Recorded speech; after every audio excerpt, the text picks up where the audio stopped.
నీరు పల్లానికి ప్రవహించినట్లు, గాలి పీడనానికి లోనైనట్లు, నిప్పు గాలివాలును అనుసరించినట్లు మనసు, మన మనస్సు నిరంతరం పరిపరి విధాలా పోతూనే ఉంటుంది. అయితే ఆ మనసును నియంత్రించడం అనుకున్నంత సులువైతే కాదు. అది మన పట్టులో ఉన్నట్టే ఉండి గుప్పిట్లో ఉన్న ఇసుకలా జారిపోతుంది. కనిపించే దృశ్యాలకు, వినిపించే మాటలకు, అనుభూతి చెందే స్పర్శకు మనసు త్వరితగతిన స్పందించకూడదు.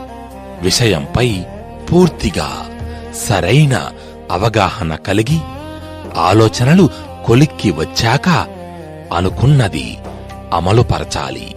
మిత్రమా, ఆటలో ఓడిపోయినప్పుడు, ఆర్థికంగా నష్టపోయినప్పుడు, అవమానం పాలైనప్పుడు జీవితం విలువ కోల్పోయిందనిపిస్తుంది. కాని మన జీవితంలో అది ఓ దురదృష్టకర సన్నివేశం మాత్రమే. అంతే. మనసు అస్తవ్యస్తంగా ఉన్నప్పుడు నిర్ణయాలు అస్సలు తీసుకోకూడదు. కుదుటపడిన మనసు మంచి ఆలోచనలకు నెలవవుతుంది.